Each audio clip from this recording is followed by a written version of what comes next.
What's up, guys? Welcome to the Walk On Warrior podcast, where we prepare and promote young student athletes for that next level success. I'm your host, Coach Z. Listen, I'm super excited for our guest today.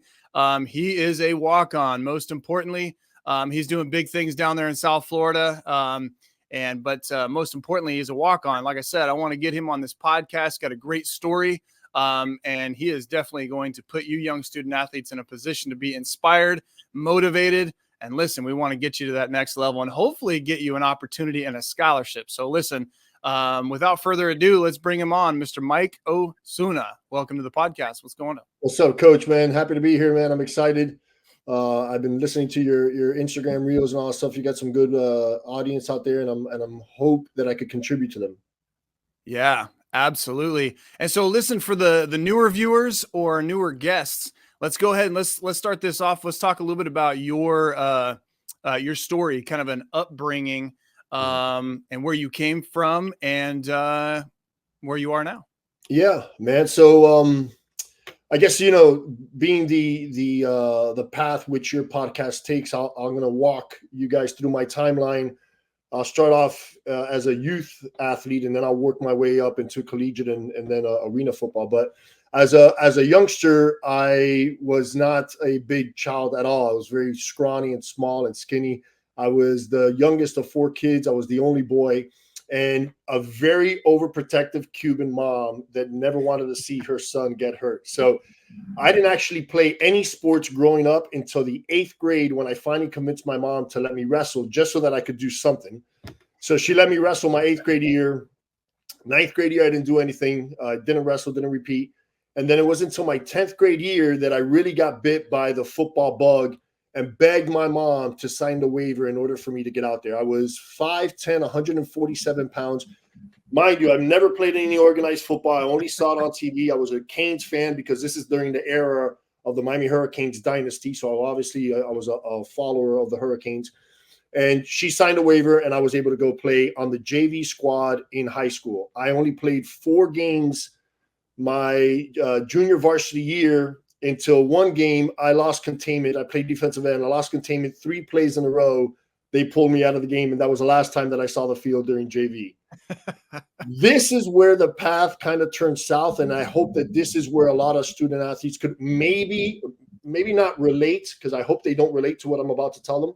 Yeah. But if they do find themselves in that position, then they can maybe make the right decisions to get themselves out of this. So my junior year comes around, and I am ineligible. I am busy chasing girls. I don't have a mentor, a male mentor per se in the house. My father and my mom were divorced. My father had me on weekends, but he was not a football fan at all. And he was a fun time, and he looked out for us and took care of us and provided everything that we needed, but never spoke about sports, never pushed us, never asked to see my grades, never worried about my homework, none of that stuff. Just a fun weekend father, if you will. And I think the mentorship is what I lacked, the sense of direction. My mother only graduated from the 6th grade in Cuba before she came over here. So she also didn't have the academia behind her, as opposed to just telling me, do your homework, study, do your homework, study. That's all she really pretty much provided for me. And I kind of lost my way when it came to academics. So unfortunately, I wasn't able to play my junior year. And then my senior year came around. I got my act together a little bit. I was eligible to play football, but I wasn't, getting any scholarships for academia there. And then Hurricane Andrew hit. And that kind of set the tone for my senior year. Hurricane Andrew hit right at the end of August, which eliminated 3 of our games. And this is when I was already getting ready and mentally preparing myself to put together a good senior season in order to get some film, some tape, so that schools could look at me.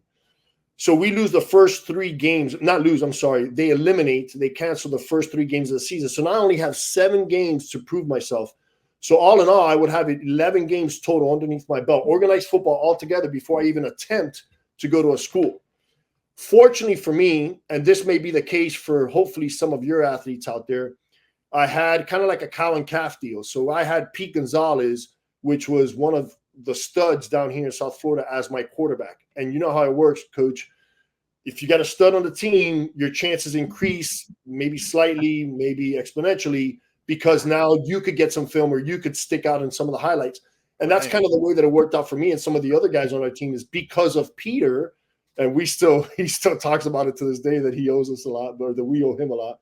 But because of Peter, we were able to get some eyes on us. So my senior year comes around. I'm able to produce well. I get 10.5 sacks. I get a couple TFLs. And then I get looked at by Louisville, University of Louisville, which we spoke off camera here. Coach Schellenberger sends his recruit down here. And it was one of these oh wow moments, just not to cuss on your podcast here, but one of these oh wow moments for me when the recruiter pulls me out of science class and sits me down in front of my head coach and says, listen, we've watched your tape. We think that you're kind of a raw talent. We could see that you don't have much of a football background, but we like the direction in which this is going, and we want to offer you a scholarship. Here's our letter of intent. Before you sign, I'm going to need to see your transcripts. And this is where I knew it was going to fall apart. They sent a runner to the office. The guy comes back. He brings an envelope. The recruiter, which is a coach at the time, the defensive line coach, opens up the letter. And, of course, they're my transcripts. And he gets his letter of intent, rips it up, slides it back across the table, tells me, get your stuff together, and call me in 2 years once you get 60 credits or your AA. I look at my coach. I could see the face of disappointment on him because he's recognizing, like, Mike can't even accept the scholarship if it was offered to him because his grades are so poor. So that's where everything could have crumbled, and I could have just swiped my dreams like many of my teammates at that time did and just gave up football altogether, went to the local community college over here, which is called Miami-Dade, and then it kind of all goes to crap. You know, you just become another guy that played high school football. But I was determined not to let that happen. By the grace of God, I found out that there was a small school by the name of Mount Scenario College, which had a coach by the name of Coach Berger, that would come down here, and smart guy, and we spoke about this off camera, would come down here to one of the meccas of high school football and would host a conference, if you will, for the guys that were on the bubble like myself academically, that were good enough to maybe play at Division 3, 2, or 1, but didn't have the grades, and they didn't fall into that Prop 48 category. Right. So basically what he offered us was like, hey, listen, come up to Wisconsin, Lady Smith, Wisconsin, which I think the population at the time was 3,000, and come play some football. And he said it straight up, look, you're going to come, you're going to get your grades, you're going to get your 60 credit, you might get your AA, and then you're going to transfer somewhere else, but use this as a stepping stone. So I sat down with my mom, and I said, here are the opportunities that I have. I could probably get into a JUCO and somewhere in California, or I could go to whole dunk middle of nowhere, Wisconsin, and play for this gentleman.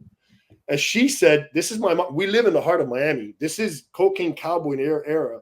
And she goes, I don't want you going to California. It seems too dangerous. Go to Wisconsin. So I said, okay. Ended up taking this coach's offer. I went to Mount Scenario. So this is my first year at Mount Scenario. And there's a lot of hype around me. Now I was bigger. I was 6'3", 220. I was running in the 4.6s. And I instantly walk on the I go up to school. I walk on the field. I become the starting outside linebacker. So I feel this hype. And it's eating at my brain because I could recognize, like, man, I shouldn't be here. I should be maybe Division 2, hopefully Division 1.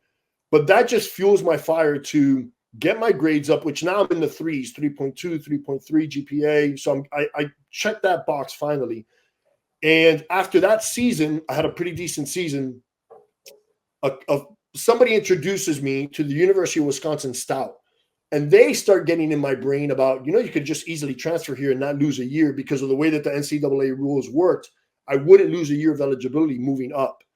So I make the transfer from Mount Scenario to University of Wisconsin Stout for my second year.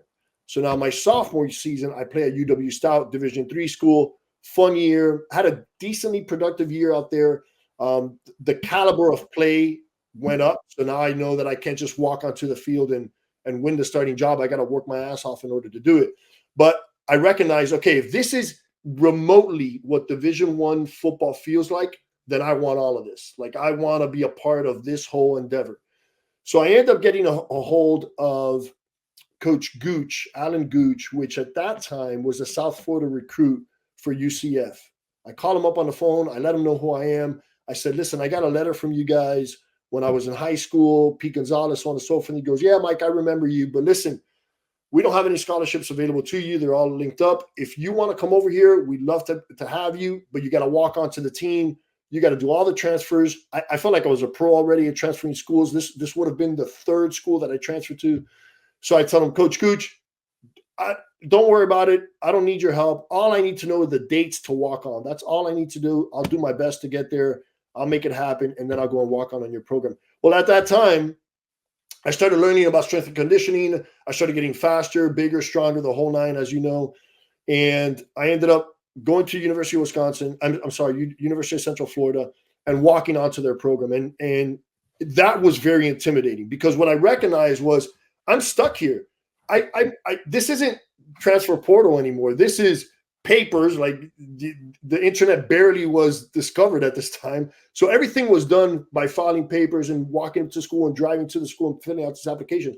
If I didn't make the team, you could pretty much say that my football career was over because now I'm stuck at UCF in a good way, but I'm just an athlete. I'm sorry, a student. I'm not a student athlete. I'm just a student. So I really felt the pressure in order to make it to the team. And I had a good showing. I ran, I think, in the high 4.7s, did well on my bench, did well in what they call the combine or the walk-on combine, and I ended up getting picked up.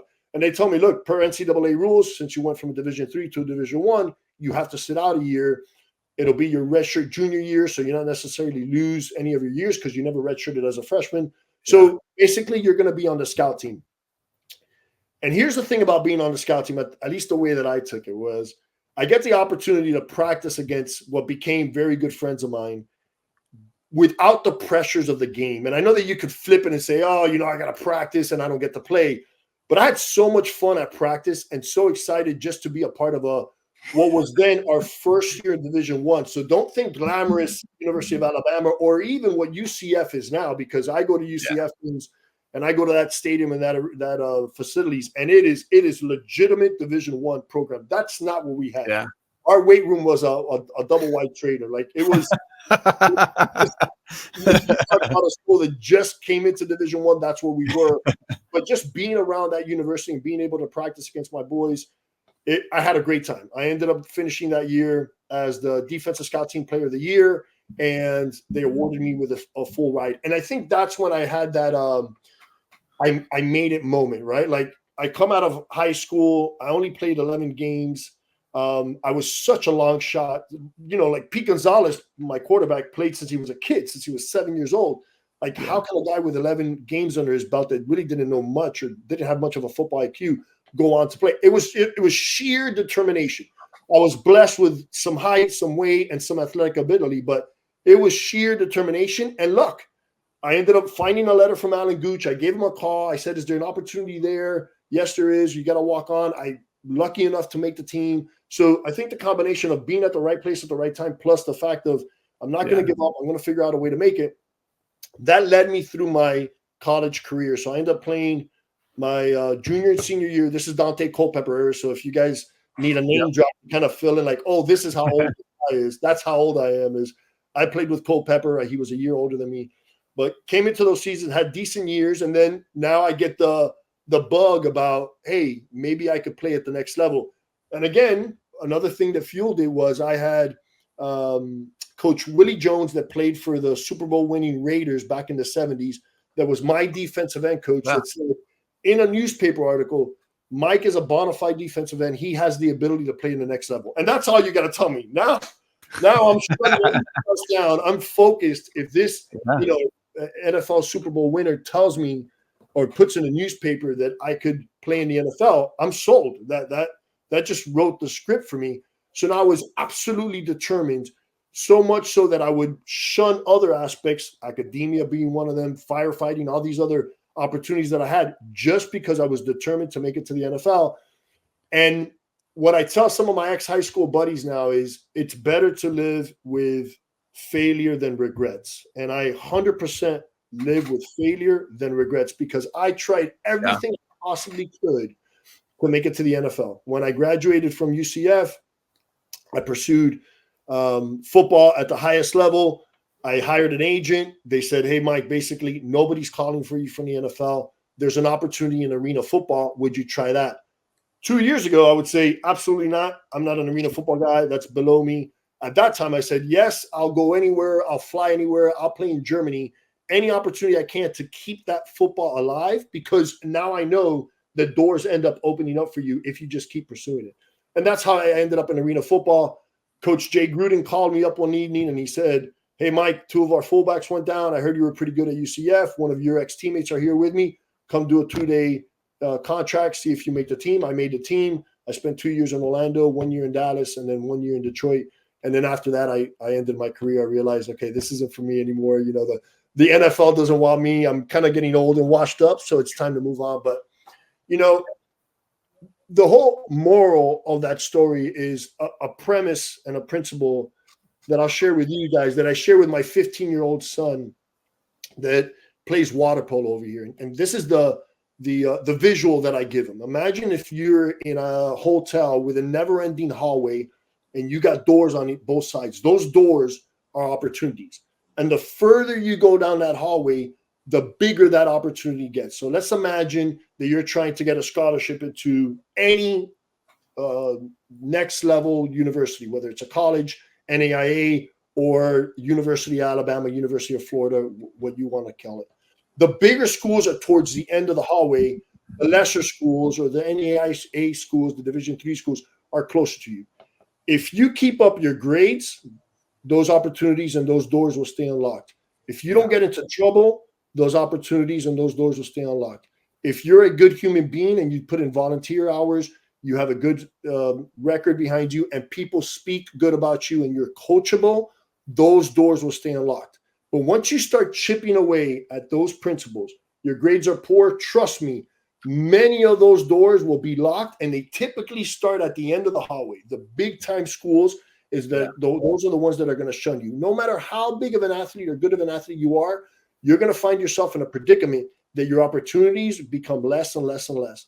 So the more that you close those doors, the easier it is for you to just call it quits and walk away from it if you don't have that relentless determination to make it. Because I found a way to get into Division I, but I had so many opportunities to fall off the shelves just by looking at my high school teammates that were better than me at the time. A couple of receivers and a couple of offensive linemen that were better than me went off to Division II schools, and because of something or another, they fell off. I'm like, dude, you guys could, if I played Division I, you guys could have played Division I, and you had the opportunity to make a name for yourself, even if it was just at the collegiate level. Forget about pros. But those doors, if they start closing on you and you don't have that personality or that relentless pursuit, or just find yourself backed against a corner, they're going to close and you're going to wash it up. Yeah. No, and you brought up a lot of really good points that I definitely want to touch on, but let's kind of pull it back. Let's go back to when you were in high school and you were talking about when you kind of decided to get into the sport of football. You were undersized, but then it came to a point, towards your senior year, you ended up being a pretty good sized guy. But you didn't get you didn't really play a whole lot of football. I mean, you're truly going through this whole developmental process as, you're learning on the job, as they say. But you had to go through the long route, right? You ended up going to the JUCO route. But so let's talk about, your junior and senior year. So you're saying, okay, you know what, this is what I want to do. I want to pursue this. What would you say? So you talked about mentors, right? So when you decide, hey, I'm going to go on, I'm going to play, I'm going to go and pursue this next level thing. Talk about mentors and talk about how important that is, especially when you're a young student athlete, kind of building up this process. Because I talk about that all the time, man. Like, you have to be in good company, whether it's friends or it is, people that have gone through it or whatever. But just talk about mentorship and how important that is when you're a young student athlete.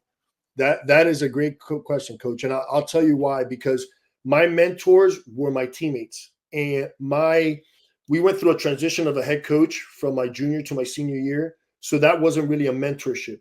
My position coach, although a great guy, he didn't have any collegiate experience. He didn't play any high level high school football. So I didn't get the mentorship through him. I got the support and the love, but not the mentorship. But my teammates, and which we're still very, very good friends, and we do an annual boys trip every year. And I highly recommend that guys stay very close to the guys that they fought in the trenches with. My teammates grew up together playing football through Pop Warner and then middle school, and then now they came in. And these guys were such a tight-knit group that were determined to win, because Coral Park is never on the list when you talk about good high school football programs here in South Florida. We're never on the list. But that year, we were ranked number 1 for 5 weeks. So it was due to Pete Gonzalez and Armando Gonzalez and all those guys that came up together. And then I walk in and they don't even know who I am because I went to an obscure junior high. They're like, who is this guy? Skinny little kid here, plays 4 games, loses containment. This guy sucks. I take my junior year off, so they don't know who I am anymore because I wasn't even on the team. But then I walk through the door my senior year, 6'3", 220, with the team's best power clean. And they're like, all right, we might have something here. So I just fit into their culture, that winning culture of go out to the field, bust your ass in practice, follow along, don't be loud, just make sure that you do your job. And I kind of just fit in with them. So following in their path, and Pete was the ultimate leader, following in their path and listening to them and what it took to win, just kind of fit everything together. We had a great defensive scheme. The coaches did a good job of putting us in the right positions, at least for me. And that mentorship was through them, and that mentorship of hard work, determination. Even if we're not allowed to practice, we're going to come out there and do 7-on-7, if you will. But just following in their lead, that was what I guess pushed me to the higher level. If I was at a different school and they didn't have that winning personality growing up, those kids all, as youth athletes, spoke. The parents spoke. Where are we going to send all of our kids? And it was 12 of them that came in, and they made a huge difference in that program. They actually made seniors transfer to another high school because those seniors, one of them was my cousin, realized that they couldn't beat these kids out. These sophomores coming in, because at that time we came in as sophomores. These seniors saw these sophomores come in and go, we can't beat these guys out. We're out of here. Starting quarterback left, 2 of the linebackers left, and 2 of the corners left, because that's the culture that these kids. So my mentors were my teammates at that time. And I didn't know anything about football. So, of course, I'm all ears. Tell me what to do. Tell me where to go. Tell me what position to be in. Tell me when I got to work out. Tell me what to eat. Like, whatever you guys, I'm going to be a sponge, and I'm going to check my ego at the door. Even what my confidence at that level was, let's just go. Let me just follow you guys, because clearly you have the recipe for it. Yeah. No, that's an important point. And I talk about this a lot too, is obviously you were humble and you got rid of the ego and all that. You just wanted to play, you just wanted to be out there. But, one thing that really stood out to me when I was a player was, and I see this from kids and hear this from kids all the time. Well, coach, how am I supposed to get better if I don't have, everything in front of me, my playbooks, my get all my reps, all that kind of stuff. I tell guys all the time, listen, I didn't have any of that stuff. Even when I ended up getting to Utah State and playing, and I was at the bottom, and I just, listen, like you were saying, got some really good mentors, or people I thought would be good mentors. And I just did everything that they did. And then when it came to, that's off the field, but on the field, I just, listen, I use it as a way to get better, being in the back of the line. Some people say, well, you got to be in the front. Listen, I wanted to watch them and see what they did and learn from them. You don't always have to have everything.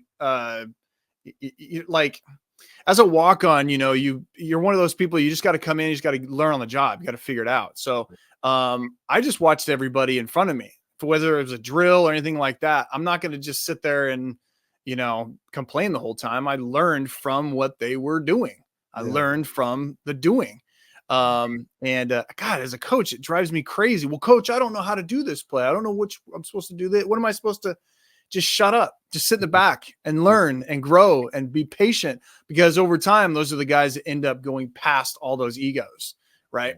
So you're talking about mentorship, and how do you find a good mentor?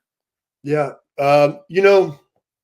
I tell my son all the time, people, just like we're doing right now, people want to speak about themselves. So don't be afraid to go up to doctors, entrepreneurs, athletes, and go, hey, how did you, whatever questions you have, how did you make it? Or, tell me a little bit about medical school, or tell me, I mean, you're a millionaire. How did you get, were you scared when you started your entrepreneurship or whatnot? People love sharing. They love giving, they're talking about themselves. It's almost like a narcissistic quality, if you will, but I like it when people ask me questions about all of my life, and most people do. So I think that mentors are open and willing to give this away to whoever it is that they could inspire for free. There's some people that charge for the self-consultation. That's a whole different story. But I think that asking these folks, I'll use this as an example. I had 2 coaches, position coaches at UCF, and one was coach, I could just show you these 2 guys and tell you which one's the athlete, which one was the intellect. And you could pick them out. You could see this guy's definitely the athlete, this guy's definitely the intellect. The athlete had a difficult time conveying messages and mentoring than the intellect, because it was so easy for him to do drills, plays, sacks, what it just came natural that he couldn't put it into words. Where the intellect that also played the same position coming up through high school and college was much more creative in the way that he described on how to read an inside trap or how to do a swim move or a spin, or how to read an offense, because he understood that he had to rely on other attributes as opposed to his physical prowess in order to get the job done. So sometimes it's not necessarily walking up to Jordan and going, "Hey, Jordan, how do you shoot a jumper?" Because he might say, "I don't know, I just jump and shoot." Where to maybe a lesser athlete that could turn around and go, "Well, listen, I had a terrible jumper, and this is the way you got to do. You got to pivot your feet, you got to point with your elbow, you got to flip the wrist." So they could be more descriptive. So finding a mentor, don't necessarily go for the top of the heap. You could go for the middleman or the lower guy and go, "Listen, you're somewhat successful. This is what I need help with." And they'll just spew it out, if you will, and then pull what you can and extrapolate that. There's a lot of motivation out there. It's guidance is what you're looking for. You're looking for, like, tell me what to do and how to do it. Give me the playbook, as opposed to the motivation. Motivation is cool, but it's futile. What you want is, here's how to do it. Same thing with strength and conditioning. Same thing with nutrition is, this is the plan and then what to do it. Not, get up 4:00 in the morning, go work out, go do your thing. Yeah, that's cool. But tell me how to do it. And that's what you're looking for in a mentor. Yeah. Well, and then I think another thing that's really a key point is understanding your attitude. You have to have the right attitude. Can you hear that, by the way? I don't. Oh, okay, good. There's a guy drilling outside. No, I don't hear it on my end. Just so happens at this time. Yeah. But no, talking about the attitude, because I think one of the biggest things that can be a killer for young student athletes to keep pursuing their dream, not just to pursue it, but keep pursuing your dream of being a next level athlete. And then when you get to, say, UCF, Utah State, wherever, having the right attitude, because you're going to be at the bottom at some point or another, right? So now you have the right mentors, right? Now you got some good mentors, people that are just pushing you. But talk about the attitude as a young student athlete, as you're pursuing, you're dialed into what you're doing. Talk about the attitude and how important that is going through. Yeah. Up into my middle of, I'd say, camp, my junior year at UCF, I had a relentless, I suck. I am overcompensating for all the inabilities that I have, but I'm going to do everything I can for this coach, this coaching staff, and this team in order to see playing time and to get on the field. That's all I wanted to do. So you could put me at any position and I would play it happily. You could put me at water boy and I would do it happily. You could tell me to run gashers, whatever it was. My attitude was relentless. When I left UCF, just to give you an example, I would come down home to be with my mom and my friends, and specifically my single Cuban mom living down here. And during that time, the coaches at UCF would really encourage us. You guys need to stay up here. You guys need to train with us. Coach, don't worry about me. I'm going to come back in the best shape you've ever seen me. So I would come down here and I would train at 1:00 in the afternoon, which in Miami is scalding heat during the summer. And I would run the hills. I would run the stadium here, the old school Orange Bowl. And I would go up to UCF. And if you remember, I don't know how you did it out there, Coach, but over here, the first drill you're doing is 15 110s, and every position had their times. And if you didn't get within that time just once, you're down patrol until you could complete that task. I would go there and I'd be talking through it the whole time. Like I would be joking about the 15 110s because I would work my ass off. That was my attitude. Brutal. But let me give you the downside of where I made a shift and where I lacked a little bit of mentorship and what the decisions that I regret making at that time. So going into my junior year, this is old school Latimer, the program. If you remember the movie, The Program. Oh yeah. I walk into the locker room and there's my name, and I'm the starting defensive end over two guys that have been there for their freshman and sophomore year. So I'm Mr. Big Shit. And now I think I'm the man. And all of a sudden I start developing this little bit of an ego. Unfortunately, the first week of camp, I pull my groin. I get the pink jersey. I get on the bike. The whole depression sets in. When I come back at the end of camp, I'm second team. I lost my position due to an injury. So now I'm pissed. So now I start rebelling. And I start rebelling by silly things, kind of like shrugging my shoulder at some of the coaches. I walk in late into meetings. I'm kind of dismissive of some things, as opposed to fighting through that adversity and that challenge. And maybe it was a test that the coach was putting me through, but my ego got the best of me, and I thought that if I come back off of an injury, I shouldn't lose my starting job. I should walk right in, and that was not the way that they did it at the time. These two other guys, which are still friends of mine now, were very, very good athletes. They deserved their shot at being those starting defensive ends. So attitude played an important role, not only when it was driving me to get to where I wanted to get, but when it was now detrimental to where I should have kept going. I ended up the next 2 years splitting time with those three guys. Again, they were very good as well. But my attitude was more of you guys don't know, you coaches don't know what you're doing. You're making a big mistake. Obviously, these things weren't said. They were just the way that I was carrying myself, if you will, that I kind of regret. I regret not having that instinct to rise above it and understand that now this is a team effort, and then I got to find another way to get my starting job back, as opposed to being upset about it, if you will. So attitude determined a lot. Now, I still had a successful year, or 2 years, I should say. I still had great teammates and great coaches. I wasn't a thorn in anybody's side or anything, but the way that I felt inside, my attitude towards, I feel like I'm being screwed. There's no other way that could control that as opposed to controlling myself. I nowadays, my mindset, I turn any negative to a positive, whatever it is. I lose a business, I turn it into a positive. Something happens in the fire department, I turn it into a positive. My relationship, I always try to see the bright things. And at that time, I didn't have that mindset. I wish I did, because that attitude was very important. And it could have got me further. Yeah. So can you share a story of a young student athlete that you were around, either in high school or at college, where they had a ton of talent in the world and their attitude ruined them? Oh man. I mean, we all have all those guys, right? I know one right off the bat that I won't say his name because I'm still buddies with him right off the bat. Sure. But hands down, our best high school athlete. Everybody was intimidated by this guy. Nobody wanted to hit this guy. He played running back. Nobody wanted to hit this guy. Nobody wanted to go up against him. Very, very well respected. And he had this. It was more like an I don't care attitude. And that I don't care attitude closed so many opportunities for him, because everybody was pushing for this kid to go play collegiate football, because he had all of the intangibles to make him at least probably a starter in Division II, maybe even Division I.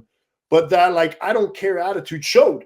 And that just carried over into the football realm. He had it in academia. He had it the way that he carried himself. Good guy, nice guy. Everybody loved him. But just this nonchalant attitude that nobody really understood. You have such an opportunity here. And we wish that we had what you had, that physical prowess of yours, but just didn't care enough about it, And then there was guys that we knew, coming up. There's a very famous court basketball player down here that, again, this guy should have played in the NBA. That's how he should have skipped.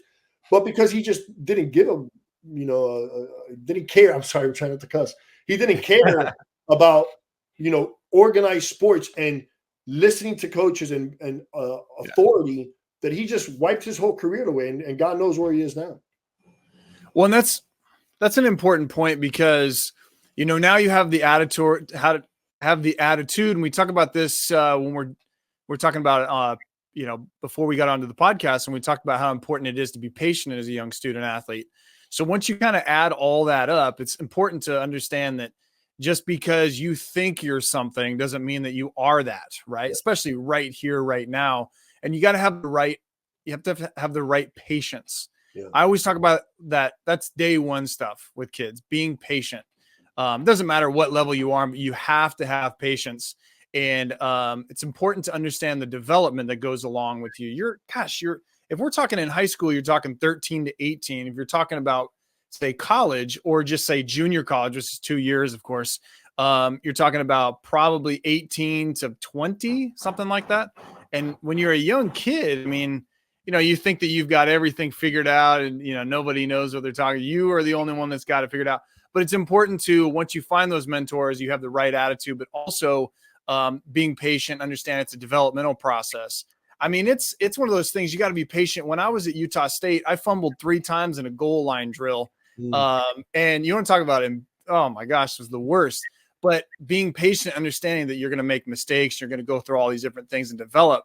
And so all of a sudden, that was, I think, freshman or sophomore year. And then by the time I was a senior, I mean, I got everything dialed in. I'm the right size, speed, strength, all that kind of stuff. And so talk about how important it is for young student athletes to understand patience. Yeah. Being patient through the process. Yeah. I think, look, if the ingredients have to be right? You have to have the physical attributes in order to be playing the correct position at the correct time, right? If they would have tried to keep me at tight end, we wouldn't be having this podcast because I dropped every ball that came my way, right? So you have to understand that if you have the script laid out for you, that's the time to be patient, but put in the work. So when I left to Mount Scenario, I knew that wasn't my final destination. So at that time, I hit the weight room even during the season, just as hard as I did during the off season, because I was already prepping for the next level, which would be Division III University of Wisconsin Stout. So I made sure that be patient, relax, your time will come. In 12 months from now, you're going to be in a different field, wearing a different helmet, but put in the work during this time and just learn. And at that time, I just had, because I didn't know anything about football, I didn't have any other choice but just to learn. And maybe that was my strength without even knowing it. If I would have been a know-it-all, Pop Warner football, we didn't lose a game, until I was 12 years old, I would have gone up there with probably a different attitude. But because I was Mr. Humble and didn't know anything, I didn't know what, the outside linebacker did as opposed to a defensive end. Now I'm just going to sit here and absorb as much as I can. That patience is very difficult as a teenager, especially nowadays, Coach, with social media and the likes and the comment, and your friends and family are blowing you up and making you think that you're better than what you are and you deserve the world. And what about an NIL deal? And listen, pump the brakes. You haven't even played a down yet of collegiate football. You might not even be the right material for it.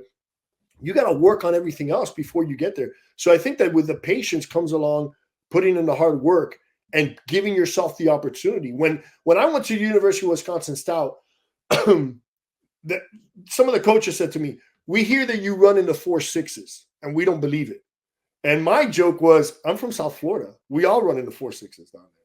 So Wisconsiners aren't used to that speed. And on their turf, I ran a 4.59, and they were blown away with it. They're like, "This guy's 245 running a 4.59." I'm like, guys, that's normal in South Florida. I mean, granted, I did well, but that's not uncommon where I'm from. We have monsters out here that are just as fast, if not faster, than I am. So during that time, what they didn't know was I hired a speed coach when I was down here, in Miami during that offseason to help me get faster, to understand specifically how to run the 40 so that I could impress those guys. So when I went to go walk on, now I know how to actually run a 40 to impress them. Maybe I don't have the sheer speed, but I know all the little tricks to run a 40 because that's what I knew was going to get me that scholarship, or the walk-on, I should say. So the patience is huge. It's so hard to pull the reins on some of these guys. And I think that everything that you brought up today, Coach, the mentorship, having the right mentor, whether it's a dad or a football coach or teammates, to kind of help you with that patience. Relax, young man. You're going to get your opportunity. It's going to come. You got seniors above you. Learn from those guys. Learn from their mistakes, like I did at UCF, watching these guys. Those are the things that kind of all culminate in order for you to be successful at the next level.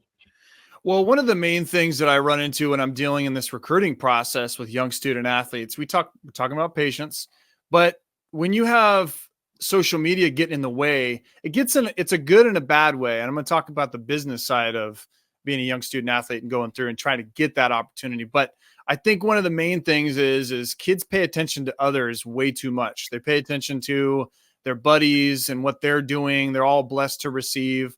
Most of you young student athletes that are watching this know exactly what I'm saying, because that's what kids want to do, is they want to promote, their offers and all these different offers and how silly they are, because a lot of it is just garbage. But you want to make sure and try to promote that so that everybody can see it and how cool you are and how good you are. But the one thing is you as a young student athlete need to stop paying attention to what everybody else is doing, because you become impatient because of that, because everything's about timing. And, it's some kids may be better than others, or just a situation where a kid may be getting an opportunity, and you may feel left out. But we're in a situation now with this whole recruiting thing that if you are patient, there's opportunities available everywhere. And that's, we talk about the walk-on warrior, the system here. It's understanding that it's a year-round process. When I say year-round, even to this day, Mike, all the way up until May, guys are getting offers because of the portal, and guys are getting cut, exit meetings, all this different stuff is happening, but you have to be patient. I understand that it's just like, hold on, pump the brakes a little bit. But let's talk about being prepared. I think that's a really important thing, because no matter what the situation may be. So you went from high school, you went to junior college. Did you go to a couple different JCs? You bounced around a little bit, right? I went to Mount Scenario, University of Wisconsin South, which is a Division III school. Yeah. Then Miami-Dade Community College here for a semester, and then UCF. Yeah. So you're yeah. So everybody's road is different, and everybody's stops are different. Especially guys that go JC, and shout out to JC JUCO products out there, man. It's, it's a grind, but everything we're talking about is geared for you. But being prepared. So you've decided, hey, out of high school, this is what I want to do, but maybe I'm not getting those opportunities. Like many, I would say 80% of the student athletes out there. Let's talk about being prepared for opportunities, because you just don't know when the opportunities are going to come. Right. You may get it early. Some kids get these quote unquote offers, which is silly. Junior year, sophomore years, all these different times.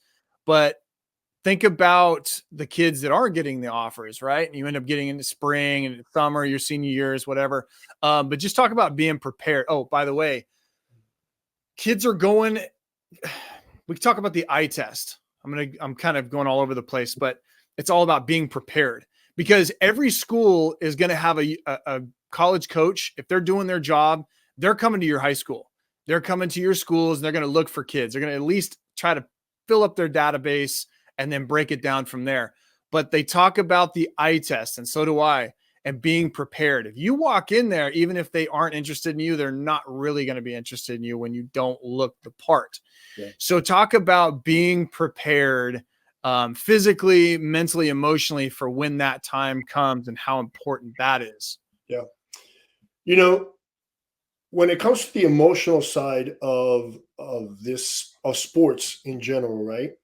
You are, as a young student athlete, you're putting yourself in a position where you could get looked at to open up another opportunity that is going to affect your life. But you might not fit, you might not be the right pawn on that chessboard for that coach or that system. So just because you're not right for them doesn't mean that you're not right for another opportunity. So I think that's where the disappointment starts to lie, when kids are seeing other kids get, I mean, in my time, Coach, I'm a little bit older than you are, but in my time, it was a shoebox with letters, right? And we would walk by Pete's locker, and he just had a stack of letters, and I opened up and there's nothing there, and along with many of my teammates. But we look at this guy, and again, we wished him the best because we had the utmost respect. But at that time, that's how it was. Now, everything's on social media. You see the offers, like you said. So comparison is the thief of joy, right? So when you're trying to compare yourself to somebody else, even in my world right now, what I do and the way I run my businesses, I look at other competitors, and whether they're doing well or whether they're doing poorly, I compare myself. It's very difficult not to. And then an emotional reaction comes from there. So emotionally prepared to understand that just because this is the right opportunity for that guy doesn't mean it's the right opportunity for you. And that may be a blessing. Yeah. It may be a blessing that the University of Georgia doesn't want you. It may be a blessing that a Division II school doesn't want you. You may find yourself with many, many other opportunities there that put you in the right position to be successful, whatever you define successful at, just getting a college education or a stepping stone into the next level. So emotional preparedness is huge now. And that's where I think the mentor comes in. That's where, look, even if you don't have a mentor these days, there's so many great podcasts and so many great growth strategy books out there that could help prepare these young student athletes. And my son has a summer itinerary, and on that summer itinerary, it's a shared drive between him and I send him podcasts, and it's business podcasts, it's growth mindset podcasts, and it's a medical podcast because he's a medical guy. Yeah. So there's other ways of getting information out there to prepare these young kids to be emotionally prepared. The physical preparedness stuff, that's where you make your money. That's the bread and butter. That should be an absolutely no-brainer. I just watched the football life of Lawrence Taylor yesterday. We are not Lawrence Taylors. He's one of the okay, where you could just go and sleep on the couch and pop up and get the job done. But being physically prepared so that you do pass that eye test. Look, you compare DK Metcalf with Winfrey. You put those two guys side by side, and I'm always going to lean towards the DK Metcalf, right? So obviously there's outliers here. But when a coach sees a guy that's physically fit, he's not just looking at the muscles and the abs and the striations. He's looking at a kid that trains his butt off. He's looking at a kid that probably has a pretty good grasp on his nutrition. Again, outliers here and there. But you're looking at determination. You're looking at a kid that likes to hit the weight room. You're looking at a kid that understands for his position how big he needs to be, how strong he needs to be, how fast he needs to be. And that is huge. Gone are the days that I'm going to outwork everybody. Everybody says that stuff. I'm going to outwork. I'm going to be the first one in, first one out. Fantastic. Whether you are or you're not, that physical preparedness now, that box has to be checked, along with the stability of understanding the emotional side with the physical side.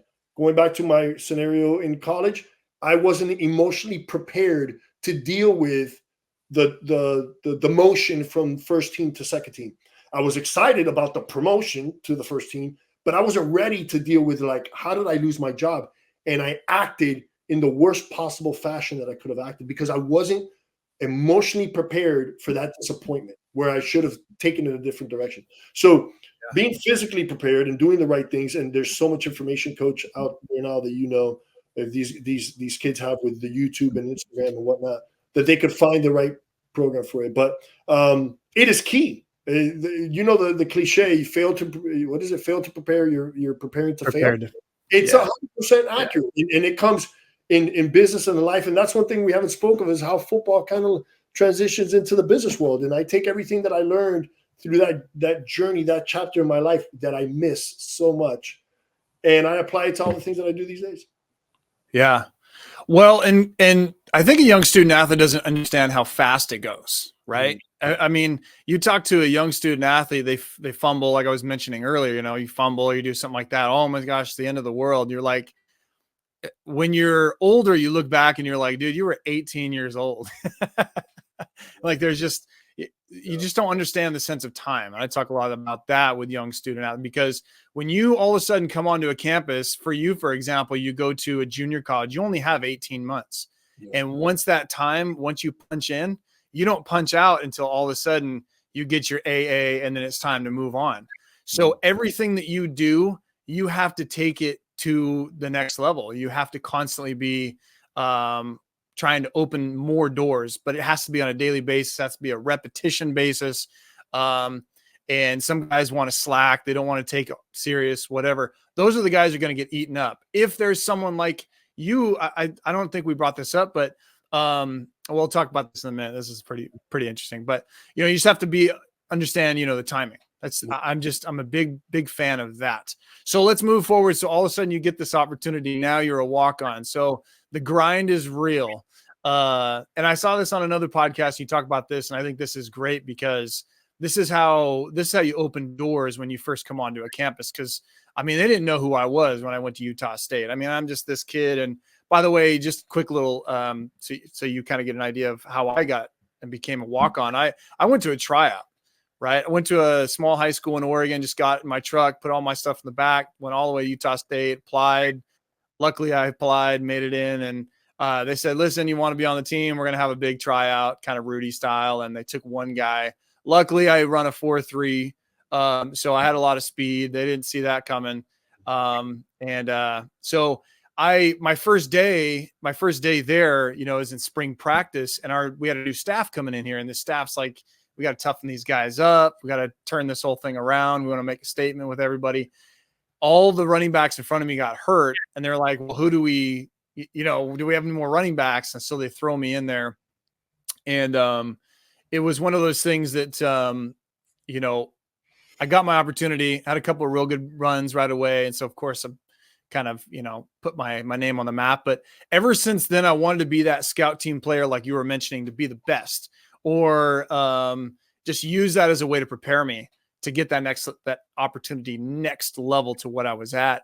And I know you'd mentioned, like I said, in another podcast, that you were that guy that everybody, I don't want to speak for you, but everybody kind of hated, Yeah, that guy that just 100%. made sure to embarrass everybody type of guy. And so I wanted you to talk a little bit about how you your first day on campus and how you kind of separated yourself a little bit. Yeah. So first day on campus, one of the things that I always remember was seeing Dante Culpepper in a tank top and shorts. And I'm like, that's my competition. That guy plays defensive end 100%. Little did I know that he's this 5-star recruit, 260-pound quarterback. Like, this just phenomenal athlete, right? Thank God he didn't play defensive end, because that guy could have started anywhere. But that was my, this is real moment. When I saw Dante, I'm like, this is legit. Like, these guys, this isn't Wisconsin anymore. So I came in, and I said this earlier, my scout team season was so fun because I didn't have any pressures of learning the playbook, learning the schemes. I'm playing on Saturday. I'm going to get nervous. Tuesdays, which was our hardest practice, full pads, Tuesdays was my game day. And it helps when the coaching staff, they put some GAs to kind of coach the scout teamers. And we were playing FSU, and they had Michael Boulware at the time, and they said, we got to block these guys. So they gave me number 58. And they said, you are Michael Boulware. Study Michael Boulware, because all week long, that's who you're going to be. And at practice, we put 4 speakers on our corners just playing the annoying FSU. And I was Michael Boulware. And I did everything I could to emulate Michael Boulware. And those guys would tell me, hey, chill out, dog. Like, come on, man. We're just practicing here. Like, we got a game on Saturday. I'm like, this is my game. I was that guy. I wasn't hated because I believe that they love me. But I was relentless. I didn't give up on any plays. And I think that's why going into my junior year, when I was eligible to play, I was on the starting roster because of what I did all year long on scout team. Any board drills, I was the first in line. Any Oklahoma drills, I was the first in line. I fought Coach McDowell had to stop practice so many times to reprimand me and say, God damn it, if you fight one more time. I was fighting everybody. It was just so much fun and so much joy. But I also knew that I was making them better. Look, 2 of the guys that were the offensive tackles for Dante, my senior year, went off to play in the NFL. Cornell Green and Freddie Jones. They went. I mean, I was good. Cornell Green played for the Bucs for 12 seasons, I believe. So I'm going against some monsters here. So that just made me better, and hopefully I made them a little bit better in practice. But that was a great time during my summer. And I think that's the attitude, like yourself, that walk-ons need to take. You're not a scrub. You just had a different path to get there. Now the level field is playing. Like we're all in one level field here. We all have the same opportunities. You're 1, 2, like yourself, 3 injuries away from walking into. You better be prepared, like we spoke of earlier, to play that role, to play that position, to understand, to take the bull by the horns and get the job done for your teammates. If you shun yourself and sit in the back of the class and put your hat over your head and just think, I'm a scrub walk-on, and that opportunity presents itself, you're going to regret all the weeks and days and months leading up to that moment when you could have learned the schemes, you could have learned the positions, the technique, the understanding. And it's tough when you don't get the repetitions. I get it. It's a different environment, but you just got to put yourself in a position in order to be prepared when it comes time. And that's what I did as a scout teamer. Yeah. Well, and that's a major thing too, is understanding that you got to have the right mindset. And we were just talking about that, but you got to have the right mindset of who you are and what you're all about, because, through this whole walk-on warrior process, to talk about to young student athletes, it's like, how good are you? Right. And I know this is kind of backtracking a little bit, but when I'm talking to these young student athletes, it's like, how good are you? And what are the opportunities available to you? because at the Division I level, there's only 85 scholarships, and that's not 85 new scholarships. That's 85 total scholarship. And then it works its way down. And I'm just bringing this up because it's like talking about opportunities and being prepared, and then having the right mindset going into it, because that can lead to failure. There's more failure than there is, positives, going into this process, but you got to be able to be realistic in how you approach things. Yeah. Right. So if all of a sudden you become a walk-on and you're not getting the repetitions, you got to think about it in terms of what's going on here. What is this all about? So am I into this because I want to be the number one guy right away, which is not going to happen? Listen, young student athletes, there's no such thing as stars at the collegiate level, right? There's no 5-star, 4-star. You may have had that previous, but once you walk in and you are a part of a next level team, especially for Division I, you get blessed enough for that. There ain't no stars, G. Ain't no stars. So now you have to, you start not with an A, you start with an F, and you're working your way up to try to become that A+ student. And a lot of kids, it doesn't happen until they become a senior. That's why we see a lot of those really cool videos on ESPN where all of a sudden they're giving them a scholarship after practice, because the guys don't start that way. So, but no, that's a very important thing that you just mentioned, and to make a name for yourself, but it takes time. Yeah. It's not something you just do right away. I held pads as a scout team guy for probably 2 years, at least 2 years. One was a red shirt and the other was a freshman. And then it started kind of working up. And they're trying to out recruit you. And so of course, every year you have to constantly be trying to get better and better and better in the weight room. But talk a little bit about development. So you only had essentially 2 years, right? You come in as a junior. I think you said that you redshirted, and then, right, your junior and senior years. Talk about development physically, mentally, emotionally through the process. Yeah, my redshirt junior year was huge in my development, because I didn't obviously waste a season learning, whether in the game or on the sidelines. I took an outsider's point of view and got a whole macro view of exactly what an offense and defensive scheme looks like. My football IQ was poor going into my junior year. I just played off of raw talent, if you will.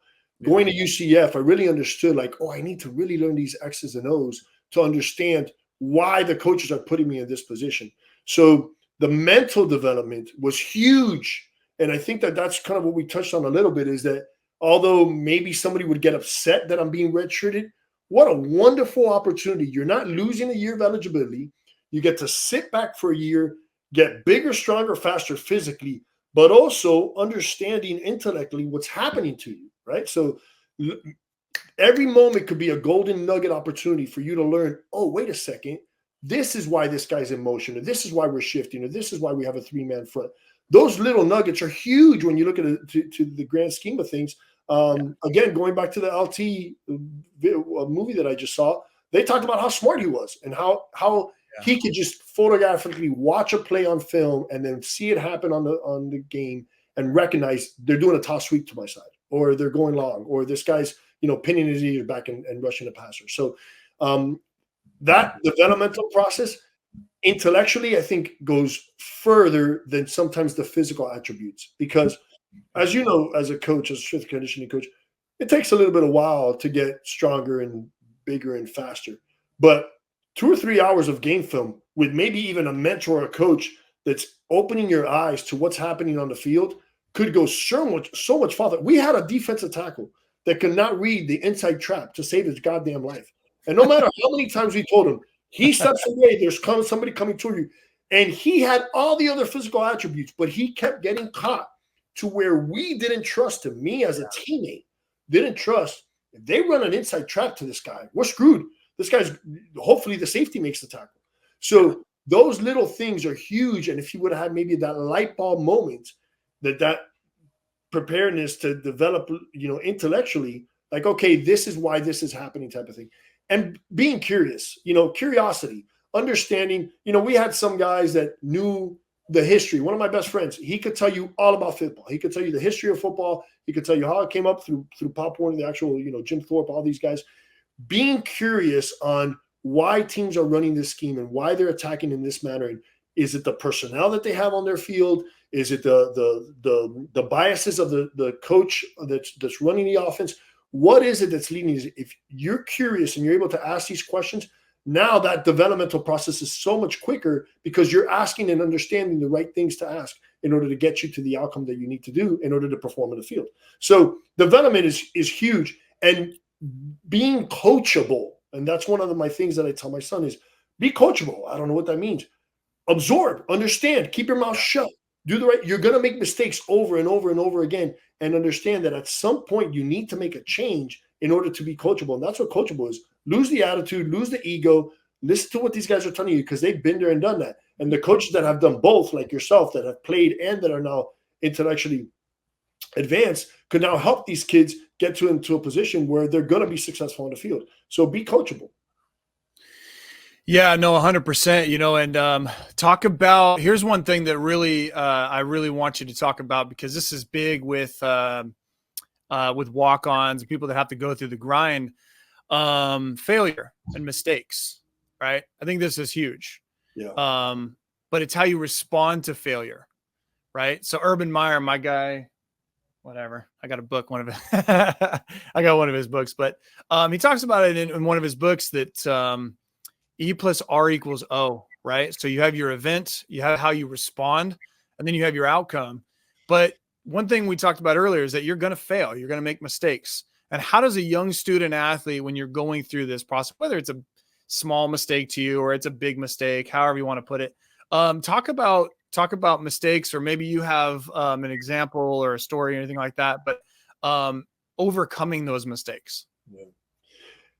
So I'll tell you a small story, but this was very embarrassing in my early football career. I think it was the third game of my freshman year at Mount Scenario. I run down a sweep to the opposite side of the field. I catch the running back from behind, but instead of tackling him, I rip the ball out of his arms. So now everybody's still tackling the running back, gang tackling them, while I'm standing there with the ball. And I look at the referee, the back judge, and I go, I got the ball. And he's looking at me with his whistle, and he's not saying anything to me. And I repeat it, I got the ball. And I look at my sideline, and all of my sideline is just screaming, run. I could have walked and scored, okay? That's how low my football IQ was. When I finally turned around and went to start running, I get tackled. I fumble the ball. Thankfully, one of my teammates recovered it. I didn't want to walk back to my sideline. I was so embarrassed at what I just did because of my lack of experience. But I learned from that mistake. And the first thing that my coach did was he grabbed me by the face mask and he said, I bet you'll never do that again. And he's right.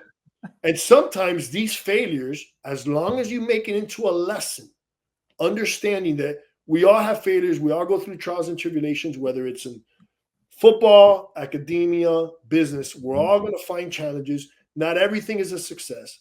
It's a lesson. So there are no more failures. If you change your mindset and said, this is a lesson, this isn't a failure. I tried going through the A gap.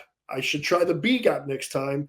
Then that's a lesson. And it's not a failure type of thing. And I'm just using small little examples.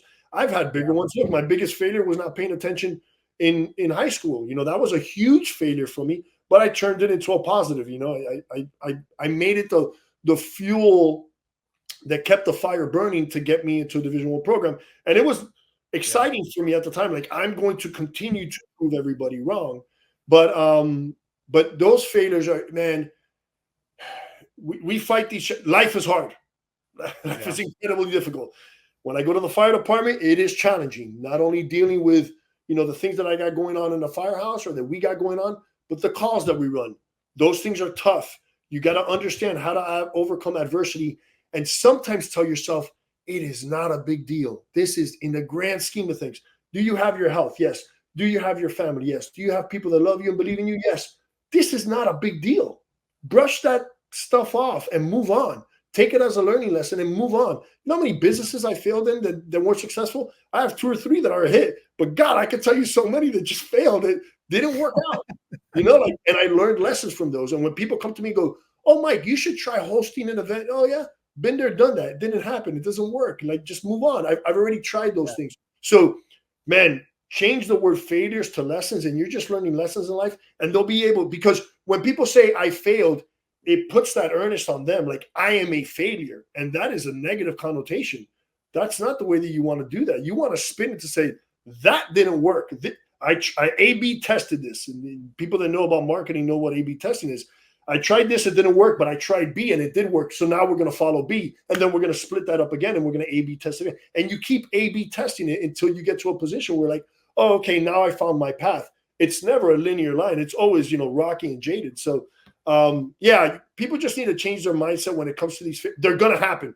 Absolutely inevitable. They're going to happen. It's just how you deal with the outcome of those failures, which I love that Urban Meyer, and I got to pick up that book.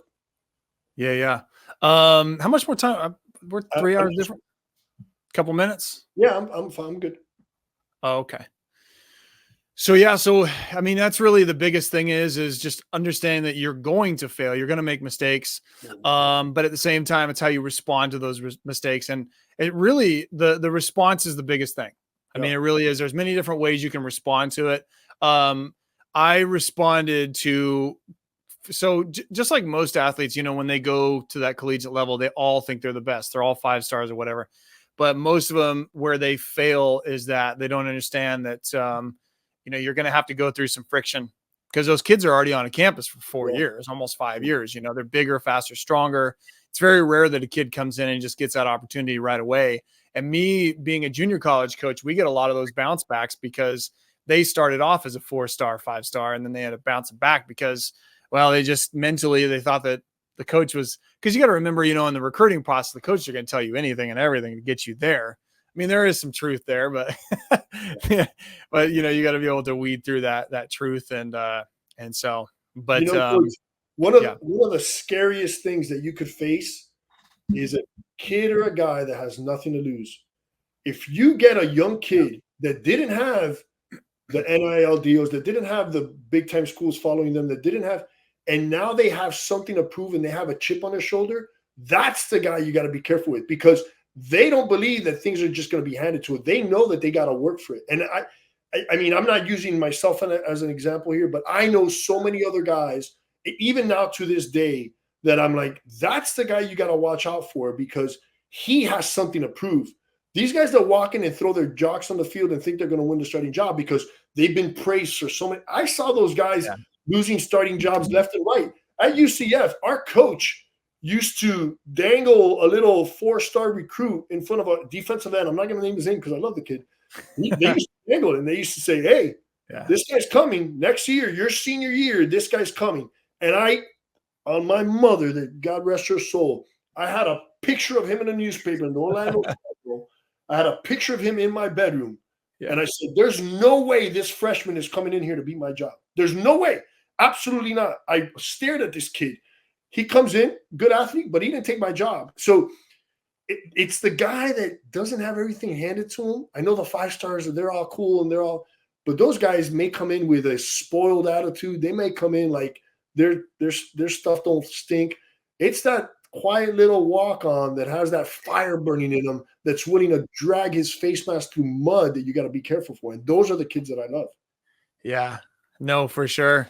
What would you say is, because I know you probably got to run here in a minute, but what was your favorite part of being a next level athlete? This is going to be cliche, but the locker room, the locker room environment, especially when I got to arena football, having that diverse group of guys, exposing myself to, because the locker room in Miami, in my high school, we're all neighbors. We all live in we all same upbringing. We didn't come from money. We're all a couple blocks. We all eat at the same restaurants. College, you got some diversity there in college. In arena football, we got guys from everywhere. And just listening to accents and listening to what they do on the weekends. And then they used to call me Cuban Zirconian, like instead of a Cuban Zirconian, because I could jump into whatever crowd I wanted to jump into. That's pretty funny. You know what I'm saying? So I could go, hog hunting and pit bulls and, fishing and shooting. And then I could go to the club with my boys. And I bounced from all the clicks around. Nobody could figure out what Osuna was, right? I just they thought I was Samoan with my last name. So that locker room, and that's one thing that I love about the fire department. That locker room, there's nowhere else on earth like it. And when I see all the BS that's happening on social media and how soft people are, I'm like, these people did not grow up in the locker room, because everything is on the table in a locker room. There's no hold bars. It makes you tough or get out. It builds tough skin, but there's so much love underneath that. And like I said, I'm still very close to 12 of my teammates from high school. There's so much love and support underneath that, but we're men. And that environment is so hard to find out. So going up through the stages, both at UCF and then in arena ball, the locker room, there's nothing like it. And it's the one thing that I miss the most. And it's the one thing that's near and dear to my heart. Well, so you've been to a lot of different stops, and you've also, like I said, got to the highest of levels. How important is reinventing yourself everywhere you are? Yeah, so that's a great question. When Jay Gruden called me up and said, "Hey, we have an opportunity, come see if you can make the team," and 2 days later, I signed that contract. He said, "You're going to carry the ball," and I'm like, "You guys might not want to give me the ball. I'm just letting you know. I haven't touched the football since maybe my JV year when they tried me out at tight end." And he's like, "This is what the game is. The game is Iron Man. And on defense, you're going to rush the passer. And on offense, you're our fullback. You're the running back. You got to carry the ball." And I had to learn just the simplest of steps on, how to take the ball out of the quarterback's hand, how to carry it 3 points of contact, how to deliver a blow on the offensive side as opposed to how to catch the ball. I had a few miraculous catches during preseason, which is why I made the team. And Jay was like, "Oh, you got great hands." I'm like, it might be the stickum, but I have no idea how I caught that. But I had to reinvent myself to be able to make arena football, because you are not playing one way, you are playing two way. And all arena football did for me, not only just providing a great experience, but it prolonged my football career, because damn it, I'm going to make it to the NFL, and Jay Gruden, his brother is the head coach of the Bucks at the time when they won the Super Bowl. Like, I got to get into the NFL now. John Gruden was in our locker room all offseason, and I bust his chops. Give me a tryout. Get out of here, Mike. So arena football provided that opportunity for me. But reinventing yourself when you go from one stage to the next, it takes a little bit of humility. You got to understand that everybody's the big man on campus. So what do you need to do in order to get on the field? Do you need to be a gunner on punt? Do you gotta figure out another position? Are you available to play? Coach, I can play D tackle. We had a speed package on third down. I don't remember the name. It's old CTE. But I played the 3-tech on it, right? Like, "Hey, Mike, we're moving you to 3-tech. I'm like, "Wait a second. I don't have room to run here." Okay, figure it out. Figure out how to take on a double team or play the one guy inside. So reinventing yourself and understanding that these coaches might see something that you just don't see through wisdom, right? Wisdom is intellect and experience put together. Wisdom is something that these kids don't have. They can't say that till they get old. I'm only going to speak of myself, Coach, not about you, but until you get here, and you've seen it happen so many times that you might walk in. Jimmy Johnson, old school guy, used to recruit safeties, move them to linebacker. Jesse Armstead. Yeah. Like, why do you think they were so fast? Get linebackers, move them to defensive linemen. So being able to reinvent yourself, not only on your own accord, but if a coach needs you to reinvent yourself, being open to that concept as well. So a couple more questions, we'll get you out of here. But so now you're on a campus. You're on now you're an adult. Now you're on a big Division I campus. What was the shock in the schedule in dealing with being, like I said, being an adult? Now you got to put your classes together. Now you got to show up for class. Yeah. Now you got distractions. Now you got football. You got workouts. You got all these different things you got going on. Talk about that transition and how different that is from high school. Yeah. So in the first, high school, obviously, high school at that time wasn't there for me. That schedule, this is where you need to be there. So you're on your own. My freshman and sophomore year, we're pretty much on our own. It wasn't until UCF that they said, "Okay, you made the team. Tomorrow morning, you got to go see your guidance counselor." And then that obviously that counselor was specific to the football program. And when I sat there and said, "Listen, I'm really into television and production. Like, this is what I want to get into. I want to get this into the School TV and radio, and they said, you don't have the GPA to get into that school. We're putting you in organizational communication. I'm like, what is that? I have no clue what that is. They said, listen, it's keep you eligible to play football. That's what that Dance is. class. Yeah. You figure it out. It's keep you eligible to stay above a 3.0 so you could play ball. And that's what you're going to do. And that's where it was all laid out. That was, even how intense that was, it was so easy for me because now I have a third party telling me, this is your schedule. Okay, got it. Just follow the schedule. As opposed to the previous years where I'm on my own. I don't have mentorship. I don't have guidance counselors. I don't have an itinerary. I'm just trying to figure it out on my own. When I transferred those 3 times to 3 different schools, it's paperwork, filling it on my own, mailing it, waiting for 2 to 3 weeks for it to come back for me to fill it. This isn't the internet anymore. So I actually appreciated having that intense itinerary. I looked forward to early morning workouts and the off season, 7-on-7s.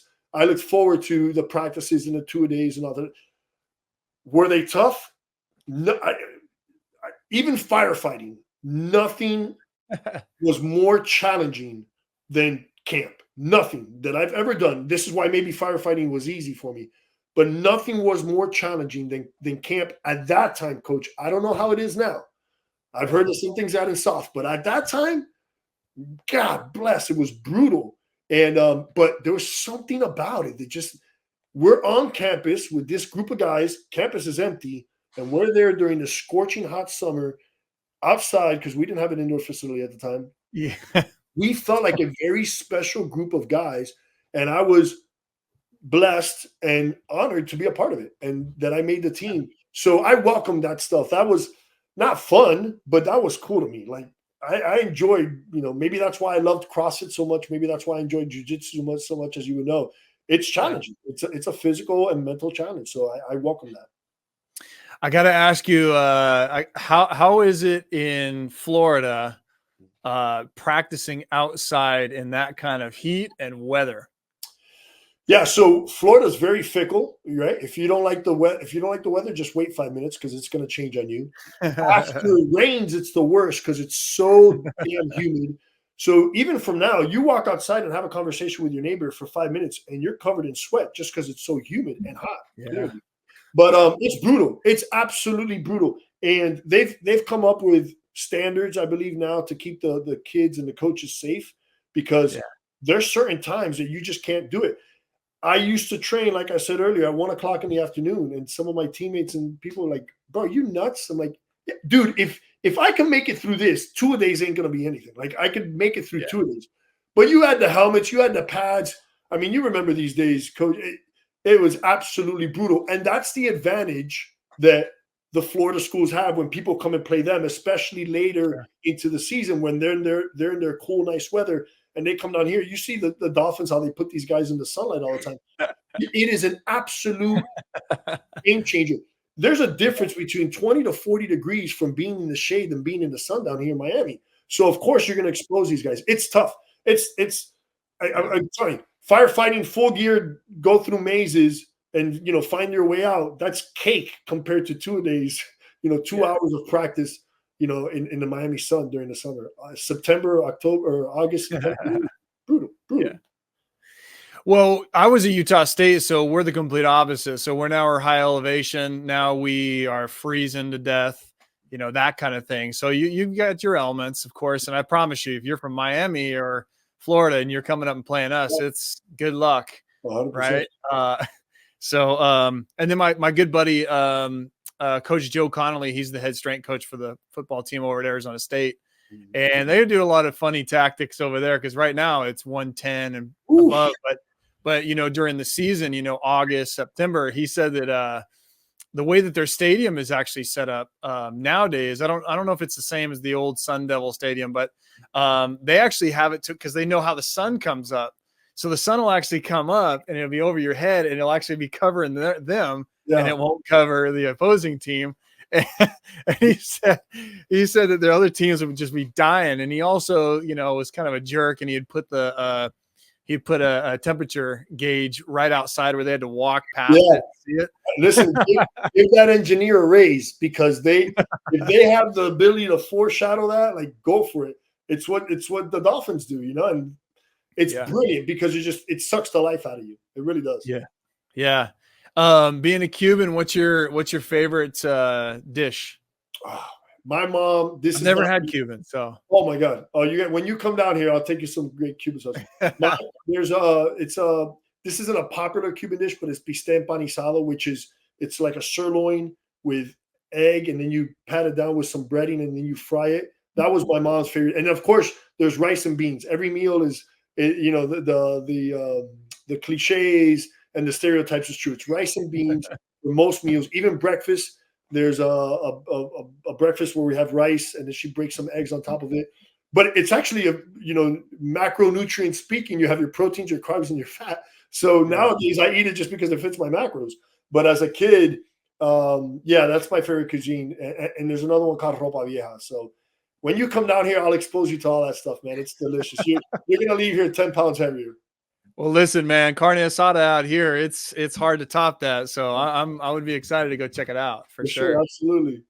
But last question before I get you out of here, I will just if you could go back or at the experience that you have right now, if you could talk to yourself, say as you're getting ready to go through this process, what would you tell your former self?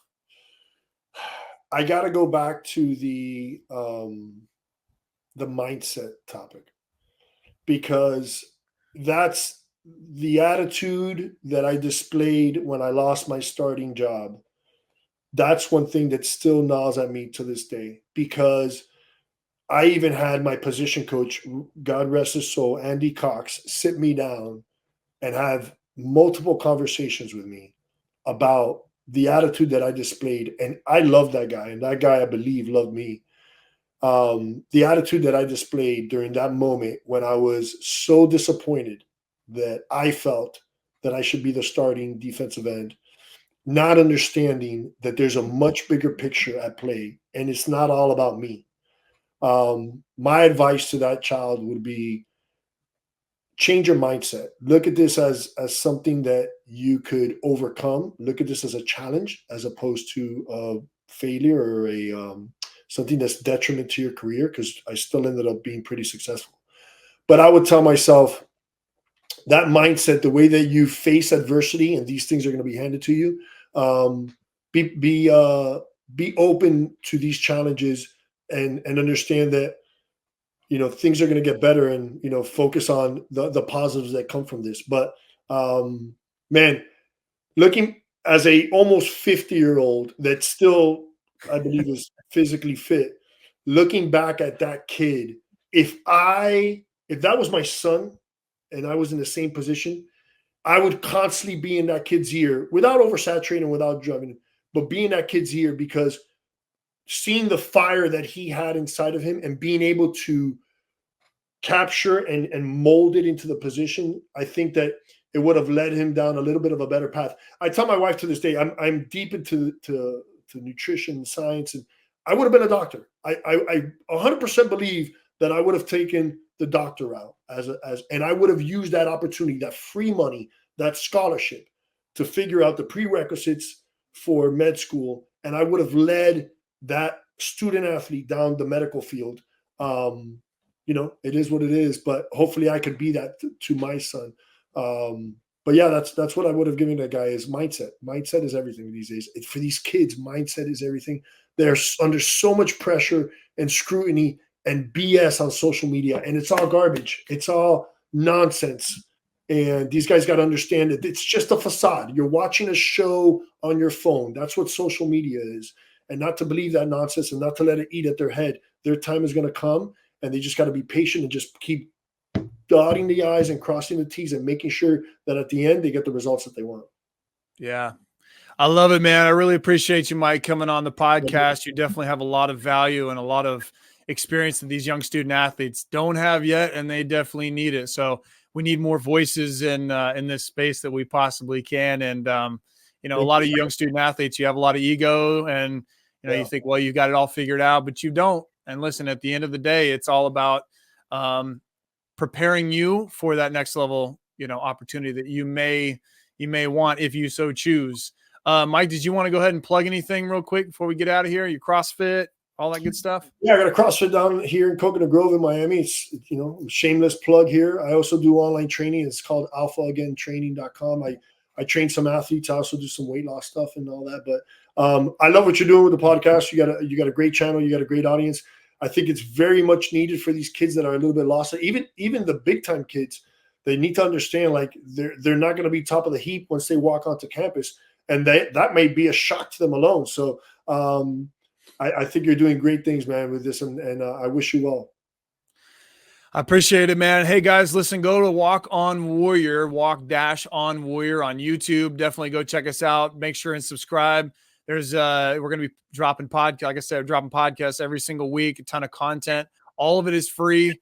Everything that we're doing right here is in my course, in my ebooks. But listen, the bottom line is actually taking it, retaining it, and then getting better at what you're doing, on that pursuit to making it to the next level and getting those opportunities. So listen, I always like to end the podcast this way, guys. It's not about me, and it's not about to Mike. It's about you guys. We'll see you guys in the next episode.